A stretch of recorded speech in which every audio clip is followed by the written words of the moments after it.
మనం ఒక closed room లో జరిగిన డిస్కషన్స్ లో ఓపెన్ గా ఒక రాష్ట్ర భవిష్యత్తుని, ఒక రాష్ట్రాన్ని తాకట్టు పెట్టేసిన ఒక కథ గురించి వాళ్ళు మాట్లాడుతున్నారు ఈ ప్రెస్ మీట్ లో. మీకు గుర్తుంటే గనక 2024లో మనం ఒక కథ చెప్పుకున్నాం. ఒక ముసలి తోడేలు ఓపిక లేక ఒక గుంటనక్క సహాయం కోరి ఒక కుందేల్ని ఆహారంగా తీసుకురమ్మంటే ఆ గుంటనక్క వెళ్లి ఆ కుందేలుకి ఎలా మాయ మాటలు చెప్పి ఆ సింహానికి ఆహారంగా మార్చిందో కథ చెప్పుకున్నాం కదా మనం. ఇప్పుడు ఆ కథ ఎందుకు చెప్తున్నాను అంటే, స్టిల్ ఈ రోజుకి ఇప్పటికీ అమాయకమైన కుందేలు ఆ సింహం వలలో చిక్కుకుని బిలబిలలాడుతూనే ఉంది. ఇక్కడ ఆ అమాయకమైన కుందేలు ఆంధ్ర రాష్ట్ర ప్రజలు.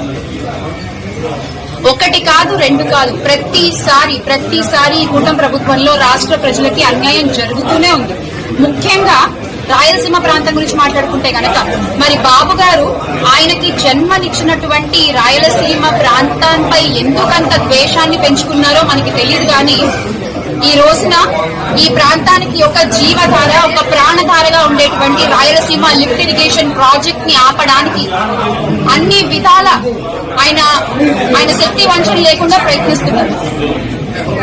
మనం ఇప్పుడు అసలు కథలోకి వెళ్దాం. అసలు అంటే వాగ్దానాలేంటి, చెప్పిన మాటలేంటి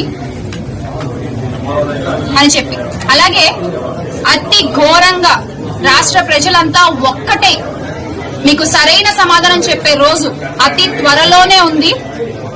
అసలు నెల్లూరులో కూడా అసలు అధికారులు వెళ్తుంటే ప్రాజెక్ట్ చూడడానికి మీరు ఆపేస్తారు. ఎందుకంటే మీ గుట్టు బయటపడుతుందన్న భయం. ఎక్కడికక్కడ అడ్డగించేస్తే ఆగిపోతారన్న ఒక ఆలోచన. ఎంత అడ్డగిస్తే అంత ముందుకు కదులుతాము.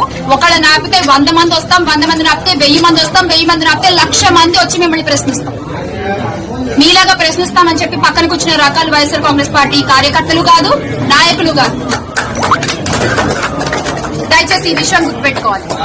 Make Andhra great again with జగనన్న. జోహార్ వైఎస్ఆర్.